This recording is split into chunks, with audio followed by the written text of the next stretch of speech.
حضور فرمانے لگے رو کے کہ اس قبر کے عذاب سے رب کی پناہ مانگو اور اس کے لیے تیاری کر لو، یہ بڑا سخت دن ہے۔ حضرت سعد بن معاذ رضی اللہ تعالیٰ عنہ کا جب جنازہ تھا، فرماتے ہم جا رہے تھے تو 5-6 قبریں تھی، تو حضور نے فرمایا کن کی قبریں؟ ہم نے عرض کی یا رسول اللہ صلی اللہ علیہ وسلم یہ کافروں کی قبریں۔ یہ نبی پاک علیہ السلام نے فرمایا جو مسلمان جمعے کے دن یا جمعے کی رات کو فوت ہو، حدیث کے راوی حضرت ابو ہریرہ رضی اللہ تعالی عنہ، حضور صلی اللہ تعالی علیہ وسلم نے فرمایا جو شخص بیماری سے فوت ہوا، جو بندہ سورہ ملک پڑھتا ہے، سنن ترمذی میں حضرت ابن عباس سے روایت ہے کہ حضور صلی اللہ علیہ وسلم کے ایک صحابی نے ایک جگہ خیمہ لگایا تو وہاں سورہ ملک پڑھنے کی آواز آتی۔ سورہ ملک اتنی شاندار سورت ہے کہ نبی پاک صلی اللہ علیہ وسلم نے فرمایا یہ قیامت کے دن اللہ کی بارگاہ میں ناز سے جھگڑا کرے گی اور کہے گی اے اللہ یہاں تو میرے پڑھنے والے کو جنت عطا فرما یا مجھے قرآن پاک سے علیحدہ کر دے۔ اب عذاب قبر جو ہے، قبر کے اندر جو انسان کا عذاب ہے تو وہ بھی عالم برزخ کا عذاب ہے۔ میرے رسول کریم صلی اللہ تعالی علیہ وسلم نے نا کچھ چیزوں سے پناہ مانگی ہے، خود حضور نے، رسول کریم علیہ الصلوۃ والسلام نے پناہ مانگی۔ حضور فرمانے لگے اے اللہ مجھے کنجوسی سے، بخیلی سے پناہ عطا فرما، اور حضور نے باقاعدہ پناہ مانگی ہے کہ اے اللہ مجھے ارذل العمر ہونے سے پناہ میں رکھ، جب عمر اتنی زیادہ ہو جائے کہ وجود کے حصے کام کرنا چھوڑ جائے، اس سے پناہ مانگی۔ اور خود میرے نبی پاک علیہ السلام نے قبر کے عذاب سے پناہ مانگی۔ یہ تعلیم امت کے لیے کہ تم بھی پناہ مانگو عذاب قبر سے۔ قبر کا عذاب برحق ہے، قبر کے لیے تیاری کر کے رکھنا، اپنی قبر کو یاد رکھنا، مر جانے کو یاد رکھنا۔ حضرت سعد بن معاذ رضی اللہ تعالیٰ عنہ کا جب جنازہ تھا تو صحابہ کرام فرماتے ہیں کہ حضور نے نماز جنازہ کی امامت فرمائی تو قبر کے تیار ہونے میں کچھ دیر تھی، تو رسول کریم صلی اللہ علیہ وسلم زمین پر بیٹھ گئے اور ایک لکڑی سے حضور زمین کریدنے لگے۔ ہم محو انتظار تھے کہ اللہ کے رسول صلی اللہ علیہ وسلم سر مبارک اٹھائیں، ہمیں کو نصیحت کریں۔ فرماتے حضور نے سر اقدس اٹھایا تو حضور کی آنکھوں میں آنسو تھے اور رو کے حضور فرمانے لگے رو کے کہ اس قبر کے عذاب سے رب کی پناہ مانگو اور اس کے لیے تیاری کر لو، یہ بڑا سخت دن ہے۔ رو کے حضور نے فرمایا، رو کے۔ آج تو لوگ مذاق بناتے ہیں، کچھ فقیر صوفی درویش کہلانے والے بھی، وہ کہتے ہیں یہ جو مولوی بتا رہا ہے نا قبر میں بچھو ہوں گے، سانپ ہوں گے، یہ تو مولوی اپنی قبر بتا رہا ہے، ہمارا اس سے کیا لینا دینا ہے۔ خدا سے ڈریں۔ وہ چیزیں جو احادیث مبارکہ میں آ گئیں، جس سے نبی پاک نے ہمیں ڈرایا، ہمیں سمجھایا، آپ اس تنبیہ کو، اس نصیحت کو آپ اس رنگ میں لیں گے کہ مذاق بنایا جائے گا دین کا، بجائے اس کے کہ اس سے ڈرا جائے۔ حضرت سیدنا برا بن عازب رضی اللہ تعالیٰ عنہ ارشاد فرماتے ہیں کہ میں نے نبی پاک صلی اللہ تعالیٰ علیہ وآلہ وسلم سے خود اس بات کو سنا ہے، خود رسول کریم صلی اللہ علیہ وسلم نے فرمایا۔ حضرت زید بن ثابت رضی اللہ تعالیٰ عنہ بھی اس بات کے راوی ہیں، فرماتے ہم جا رہے تھے تو 5-6 قبریں تھی، تو حضور نے فرمایا کن کی قبریں؟ ہم نے عرض کی یا رسول اللہ صلی اللہ علیہ وسلم یہ کافروں کی قبریں۔ یہ صحیح مسلم میں حدیث موجود ہے، کفار کی قبریں۔ تو اللہ کے رسول صلی اللہ علیہ وسلم فرمانے لگے، ذرا حدیث کے لفظوں پہ غور کرنا، حضور فرمانے لگے اگر مجھے ڈر نہ ہوتا کہ تم اپنے مردوں کو دفن کرنا چھوڑ دو گے، اگر مجھے اس بات کا ڈر نہ ہوتا کہ تم اپنے لوگوں کو، مرنے والوں کو قبروں میں دفن کرنا چھوڑ دو گے، اگر یہ مجھے ڈر نہ ہوتا تو میں سناتا کہ قبر کے اندر کس طرح عذاب ہوتا ہے۔ تمہیں دنیا میں رہ کے میں سناتا، پر ڈر ہے کہ کہیں تم اپنے مرنے والوں کو قبروں میں دفن کرنا چھوڑ ہی نہ دو، اس لیے میں تمہیں یہ بات نہیں بتاتا۔ اور میرے رسول کریم صلی اللہ تعالی علیہ وآلہ وسلم نے پھر ارشاد فرمایا، اپنے غلاموں کی طرف نظر فرمائی، یہ بات کہہ کے کہ اگر مجھے ڈر نہ ہوتا کہ تم دفن کرنا چھوڑ دو گے تو تمہیں میں سنا دیتا کہ قبر میں کیا عذاب ہوتا ہے۔ پھر حضور نے صحابہ سے فرمایا چلو بھائی دوزخ کے عذاب سے اللہ کی پناہ مانگو، تو سب کہنے لگے ہم دوزخ کے عذاب سے اللہ کی، صحابہ نے کہا ہم دوزخ کے عذاب سے اللہ کی پناہ مانگتے ہیں۔ پھر نبی پاک صلی اللہ تعالی علیہ وسلم نے ارشاد فرمایا تم سب کہو کہ ہم قبر کے عذاب سے اللہ کی پناہ مانگتے ہیں۔ تو صحابہ نے کہا ہم قبر کے عذاب سے اللہ کی پناہ مانگتے ہیں۔ پھر میرے رسول پاک علیہ الصلوۃ والسلام نے فرمایا تم کہو، سارے یہ کہو کہ ہم ظاہری اور باطنی فتنوں سے اللہ کی پناہ مانگتے ہیں۔ تو صحابہ نے کہا کہ ہم ظاہری اور باطنی فتنوں سے اللہ کی پناہ مانگتے ہیں۔ پھر میرے محبوب علیہ السلام نے فرمایا تم کہو کہ ہم دجال کے فتنے سے اللہ کی پناہ مانگتے ہیں۔ تو صحابہ کرام نے کہا کہ اے اللہ ہم دجال کے فتنے سے تیری پناہ میں آتے ہیں۔ نبی پاک علیہ السلام نے یہ الفاظ کہہ کے یہ بات بتلا کے ہمیں سمجھا دیا، ہمیں قائل فرمایا محبوب نے۔ یاد رکھنا، اس بات کو اچھی طرح سمجھ لینا کہ اگر مجھے ڈرنا ہوتا کہ تم اپنے مردوں کو دفن کرنا چھوڑ دو گے تو تمہیں بتلا دیتا کہ قبر میں کتنا سخت عذاب ہوتا ہے۔ میرے عزیز، کچھ لوگ ایسے ہیں جن سے عذاب قبر ہوگا ہی نہیں۔ میرے رسول کریم صلی اللہ تعالی علیہ وسلم نے ارشاد فرمایا کہ جو اللہ کے رستے میں شہید ہو گیا، یہ سنن نسائی میں موجود ہے، اسے عذاب قبر نہیں ہوگا، بلکہ ایک حدیث میں تو فرمایا حساب کتاب ہی نہیں ہوگا، اللہ بغیر سوال جواب کے جنت عطا فرما دے۔ کچھ لوگوں کو لوگوں کی بخشش پہ بھی مسئلہ ہی بنتا ہے کہ کوئی بخشا نہ جائے۔ اور ایک صاحب کہہ رہے تھے جی یہ کیا معاملہ ہے کہ جمعے کو بندہ مر گیا یا فلانا ہو گیا تو اس سے حساب کتاب نہیں ہوگا، اتنے بڑے جرم لوگوں نے کی، اتنے پاپ، اور جمعے کو مر گیا تو بخشا جائے گا۔ تو میں نے کہا جرموں کا بھی اسے حساب اللہ لے لے گا، لیکن میاں حساب کتاب کی ڈیوٹی نہ اللہ کی ہے تو بہتر یہ ہے کہ اسی کے ہاتھ میں رہے، تو نہ اپنے ہاتھ میں لینے کی کوشش کر۔ سنن ترمذی کی حدیث۔ ہمیں پتہ نہیں کیا مصیبت ہے، ہمیں پتہ نہیں کیا مسئلہ ہے۔ ایک جنازے سے میں نکلا، آپ یقین کریں کبھی کبھی کلیجہ پھٹ جاتا ہے۔ میں ایک جنازے سے نکلا تو میرے ساتھ ایک بندہ جنازہ پڑھ کے نکلا تو کہنے لگا جی پیر صاحب دیکھیں آج کتنی دنیا آئی ہے، حالانکہ یہ بندہ اس طرح کا تھا، اس طرح کا تھا، اس طرح کا تھا۔ میں نے اسے کہا یار تجھے تو فکر ہی لگ گئی ہے کہیں جنت میں چلا ہی نہ جائے، تو اس طرح کرنا جنت کے دروازے کے سامنے کھڑے ہو جانا ڈنڈا لے کے کہ میں نے نہیں جانے دینا۔ شرم آنی چاہیے ہمیں۔ اللہ فرماتے ہیں جنت اتنی چوڑی ہے جتنے زمین و آسمان، اس کی چوڑائی زمین اور آسمان کے برابر ہے، تو ہم تو اپنے علاوہ کسی کو جانے نہیں دینا چاہتے جنت میں۔ اور بس کریں، جنت خدا کا فضل ہے، اور اللہ فرماتے ہیں میرا فضل میں جسے چاہتا ہوں عطا کرتا ہوں۔ یہ سنن ترمذی کی حدیث، اور اس کے راوی حضرت عبداللہ ابن عمر رضی اللہ تعالیٰ عنہ۔ نبی پاک علیہ السلام نے فرمایا جو مسلمان جمعے کے دن یا جمعے کی رات کو فوت ہو، اس کو اللہ تعالیٰ قبر کی آزمائش سے محفوظ رکھتا ہے۔ جو جمعے کی رات فوت ہو جائے یا جمعے والے، یعنی جمعے رات اور جمعے کی درمیانی رات چلا جائے یا جمعے والے، تو اللہ اسے عذاب قبر سے۔ تو میرے عزیز، جو بندہ شہید ہو اس سے عذاب قبر نہیں ہوتا، جو آدمی جمعے کے دن یا جمعے کی رات چلا جائے اسے بھی عذاب قبر نہیں ہوتا۔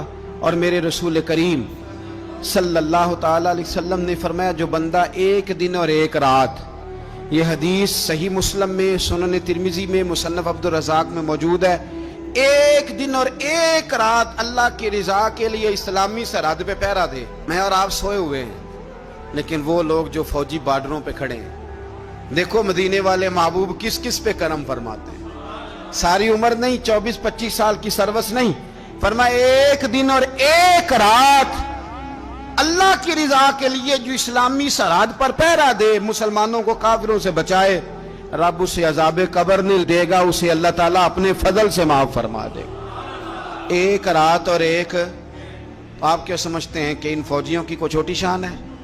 ان کا کوئی چھوٹا مرتبہ ہے؟ ایک دن اور ایک رات اگر یہ پہرا دیں تو اللہ انہیں اتنا انعام عطا کرتا ہے۔ اسی طرح سن لو، یہ ذرا غور سے سننا، ابن ماجہ کی حدیث، اور اس کے علاوہ مسند ابو یعلا میں موجود حدیث کے راوی حضرت ابو ہریرہ رضی اللہ تعالی عنہ، حضور صلی اللہ تعالی علیہ وسلم نے فرمایا جو شخص بیماری سے فوت ہوا، قربان جاؤں میرے محبوب نے بیماری کا نام ہی نہیں لیا، فرمایا کوئی بھی بیماری ہو، فرمایا جو آدمی بیماری سے فوت ہوا اللہ اسے شہادت کی موت عطا فرمائے گا، اور وہ عذاب قبر سے اور قبر کے امتحان سے بھی محفوظ رہے گا، اور حضور فرماتے ہیں اس کو صبح اور شام جنت کے باغوں میں سے رزق دیا جائے گا۔ جو کسی بھی بیماری سے مرا، یہ لوگ بیماری سے مر رہے ہیں تو لوگوں نے اچھوت سمجھ رہے ہیں، اچھوت، یہ اچھوت نہیں ہے، اس لیے کہ لوارث نہیں، یہ خدا رسول کے ماننے والے ہیں، تم انہیں اچھوت کہہ رہے ہو اور مدینے والے رسول انہیں شہید فرما رہے ہیں۔ حضور نے فرمایا جو بیماری سے مرے شہید ہے، وہ قبر کے عذاب سے محفوظ رہے گا اور جنت کے باغوں میں سے اللہ رزق دے گا۔ لوگ کہتے ہیں دیکھو جی بڑا تانگ ہو کے دنیا سے گیا ہے، تو اس بندے کو بھی عذاب قبر نہیں ہوتا۔ اسی طرح جو بندہ سورہ ملک پڑھتا ہے، سنن ترمذی میں حضرت ابن عباس سے روایت ہے کہ حضور صلی اللہ علیہ وسلم کے ایک صحابی نے ایک جگہ خیمہ لگایا تو وہاں سورہ ملک پڑھنے کی آواز آتی، کوئی بندہ پڑھنے والا نظر نہیں آتا تھا۔ جب حضور کی بارگاہ میں عرض کیا تو فرمایا وہاں قبر تھی اور قبر کے اندر بیٹھ کے میرا صحابی سورہ ملک کی تلاوت کر رہا تھا۔ اگر ہمیں خسرہ نمبر یاد ہو جاتا ہے نا اپنی جگہ کا، اور ہمیں پتہ ہوتا ہے کہ میرے والا حصہ کتنے کروڑ کا ہے، اگر ساری کہانیاں ہمیں یاد ہوتی ہیں تو سورہ ملک بھی ہمیں یاد ہو سکتی ہے۔ موبائل پہ اس کو ریکارڈ کر لیں، پھر اس کو سنیں کبھی بھی سورہ ملک میں۔ اور ہمارے سلسلہ عالیہ میں تو سورہ ملک وظیفہ ہے۔ ہمارے الوظیفۃ الکریمہ میں اعلیٰ حضرت نے لکھا ہے کہ رات کو سورہ ملک اور سورہ یاسین کے بغیر سونا نہیں۔ سورہ ملک اتنی شاندار سورت ہے کہ نبی پاک صلی اللہ علیہ وسلم نے فرمایا یہ قیامت کے دن اللہ کی بارگاہ میں ناز سے جھگڑا کرے گی اور کہے گی اے اللہ یہاں تو میرے پڑھنے والے کو جنت عطا فرما یا مجھے قرآن پاک سے علیحدہ کر دے۔ میرے رسول کریم علیہ السلام نے مومن کی قبر کا حال بھی بتایا۔ سنن ترمذی میں، صحیح ابن حبان میں حضرت ابو ہریرہ رضی اللہ تعالیٰ عنہ بیان کرتے ہیں کہ حضور صلی اللہ علیہ وسلم نے فرمایا جب میت کو قبر میں رکھا جاتا ہے تو اس کے پاس سیاہ رنگ والے اور نیلی آنکھوں والے دو فرشتے آتے ہیں اور اس کو اٹھا کے بٹھاتے ہیں۔ باقی حدیثوں میں 3 ہی سوال ہیں، لیکن اس حدیث میں حضور نے فرمایا انہوں نے بس میرے بارے میں ہی پوچھنا ہے، اٹھا کے بس میرے بارے میں صرف یہ پوچھنا ہے بتا مدینے والے محبوب کے بارے میں دنیا میں کیا کہا کرتا تھا۔ تو اعلیٰ حضرت بریلوی تو کہتے ہیں میں نے تو کہہ دینا ہے سرور کہوں کہ مالک و مولا کہوں تجھے، باغ خلیل کا گلے زیبا کہوں تجھے، تیرے تو وصف عید تناہی سے ہیں بری، حیران ہوں میرے شاہ میں کیا کیا کہوں تجھے، لیکن رضا نے ختم سخن اس پہ کر دیا، خالق کا بندہ خلق کا آقا کہوں تجھے۔ اور پیر میر علی شاہ صاحب کہتے ہیں میں نے وہاں یہ کہنا ہے کہ مکھ چند بدر شاہ شانی ہے تے متھ چمک دی لاٹ نورانی ہے، کالی زلف تے اکھ مستانی ہے، مخمور اکھی ہیں مد بھریاں، سبحان اللہ ما اجمل کا ما اکمل کا ما احسن کا، تے کتھے میرے علی کتھے تیری ثنا، مشتاق اکھیں کتھے جاڑی۔ تو نبی پاک علیہ السلام فرماتے ہیں میرے بارے میں پوچھیں گے، میرے بارے میں۔ ویسے بھی ایک سوال لازمی ہوتا ہے نا، یہ والا سوال لازمی ہے، من ربو کا پوچھ کے نا تو جنت جہنم کا فیصلہ نہیں، ماں دینوں کا پوچھ کے جنت جہنم کا فیصلہ۔ ہاں بات اگر ختم ہونی ہے تو مدینے والے کے سوال پہ ختم ہونی، اس لیے کھل کے نعتیں پڑھا کرو، راج کے درود پڑھا کرو، یہ بات یاد رکھیں۔ یہ فیصلہ حضور کی ذات پہ ختم ہونا ہے۔ وہ شکایتیں کرتے ہیں نا لوگ آ کے، تو ایک بچی کو ہمارے ہاں داخل کرانے کے لیے ایک صاحب لے کے آئے تو کہنے لگے بڑا عرصہ اسے فلانے مدرسے میں داخل کرایا، سوائے نعتوں کے کچھ بھی نہیں سیکھا اس نے۔ تو میں انہوں آکھیا چاچا جی جڑی اصل کام سی وہ تو سیکھ گئی نا تہاڈی بچی، قرآن و سنت بھی حضور کی نعت ہی ہے، لیکن آپ کو پتہ ہے کہ بات ختم مدینے والے کی نعت پہ ہی ہوتی ہے، حضور کا پیار اصل ہے۔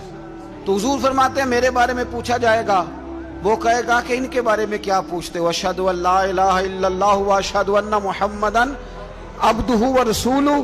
تو فرماتے ہیں پھر اسے نا ایک طرف کھڑکی کھولی جائے گی تو جہنم کا دروازہ دکھایا جائے گا اور اسے کہا جائے گا اگر تو سوالوں کے صحیح جواب نہ دیتا تو دوزخ میں جاتا، لیکن اب تو نے صحیح جواب دیے ہیں۔ تو حضور فرماتے ہیں اس کی قبر 70 گز چوڑی اور 70 گز لمبی کر دی جائے گی۔ مسجد میں اے سی والے حال میں جگہ مل جائے تو بندہ بڑا سکھی رہتا ہے، اور صبح جائے بینک اور پہلی لائن میں موقع مل جائے تو بندہ بڑا سکھی رہتا ہے کہ میرا جاتے ہی کام ہو گیا۔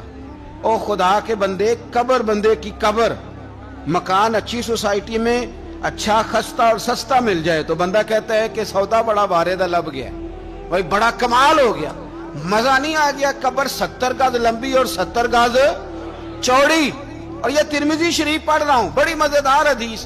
نبی پاک صلی اللہ علیہ وسلم فرمانے لگے پھر اس کی قبر کو نور سے بھر دیا جائے گا۔ حضور کو پہچان گیا نا، قبر نور سے بھر دی گئی اور جب 70 گز لمبی کر دی گئی تو بڑے پیارے لفظ ہیں حدیث کے۔ حضور فرماتے ہیں وہ بندہ پھر فرشتوں سے ایک بات کہے گا، عربی میں بھی ہے، اردو میں بھی ہے، وہ میرا دل کرتا ہے پنجابی میں بتاؤں۔ وہ نا فرشتوں سے وہ بندہ کہتا ہے جب قبر ہو گئی نا 70 گز لمبی 70 گز چوڑی اور نور سے بھر گئی، قربان جائیں، حضور فرماتے ہیں وہ مردہ وہ جو قبر میں پہنچا ہے، جب اس کی قبر کو یہ شان ملتی ہے تو فرشتوں سے پتہ کیا کہتا ہے؟ کہتا ہے میں گھر نہ دساں وہاں جا کے، یہ ذرا گھر نہ بتاؤں دوڑ کے، یہ ذرا میں اپنے گھر بتاؤں بھاگ کے کہ اللہ نے بڑی خیر کر دی، اپنی اماں نو دساں وہاں، میں بچوں کو بتا کے آؤں کہ موج بن گئی ہے، میں بتاؤں اپنی بیوی کو، بتاؤں اپنے بہن بھائیوں کو، میں گھر نہ دساں وہاں۔ قربان جائیں میرے رسول کریم فرماتے ہیں فرشتے اس سے کہتے ہیں نہیں تو کسی کو نہ بتا، نم کا نومت العروس، تو اس طرح سو جا جس طرح پہلی رات کی دلہن سویا کر، وہ بڑے چاؤں میں سوتی ہے، وہ بڑے پریم میں سوتی ہے، نئی زندگی کا آغاز ہوتا ہے تو سوتی ہے، اور فرشتے کہتے ہیں اب تجھے وہی آ کے جگائے گا جو تیرے اہل میں تجھے سب سے زیادہ محبوب ہوگا، جو تجھے سب سے زیادہ محبوب ہوگا۔ میرا تو ایمان ہے کہ ہمیں تو قبر سے آ کے جگائیں گے بھی مدینے والے رسول، کہیں گے آؤ غلاموں چلیں، آؤ غلاموں۔ اور وہ کشمیر کے رومی وقت نے میاں صاحب نے کہا تھا بعد مرن دے قبر میری تے میرے اپیرا جے کر پامے پھیرا۔ اب حسن دیکھیں کلام کا اور انداز دیکھیں، بعد مرن دے قبر میری تے میرے اپیرا جے کر پامے پھیرا، تے قبر دے وچوں ہڈیاں اٹھ کے مجرا کر سن تیرا۔ ایک دفعہ آ تو صحیح، میں لوگوں کو وجد کر کے دکھاؤں گا کہ دیکھو نا وہ آج آئے ہیں، وہ آئے ہیں میرے مزار پہ، آج دیکھو ذرا رنگ تو دیکھو کس طرح نرالا اور انوکھا ہو گیا، وہ خود آئے ہیں۔ مومن کی قبر جنت کا باغ بنے گی، اسے نوازا جائے گا، اسے دیا جائے گا، اسے عطا کیا جائے گا۔ حدود طائر سدرا حضور جانتے ہیں، حدود طائر سدرا حضور جانتے ہیں، کہاں ہے عرش معلا حضور جانتے ہیں، کہاں ہے عرش معلا حضور جانتے ہیں۔ انہیں خبر ہے کہیں سے پڑھو درود ان پر، انہیں خبر ہے کہیں سے پڑھو درود ان پر، تمام دہر کا نقشہ حضور جانتے ہیں، تمام دہر کا نقشہ حضور جانتے ہیں۔ بروز حشر شفاعت کریں گے چن چن کر، بروز حشر شفاعت کریں گے چن چن کر، ہر ایک غلام کا چہرہ حضور جانتے ہیں، ہر ایک غلام کا چہرہ حضور جانتے ہیں، کہاں ہے عرش معلا حضور جانتے ہیں۔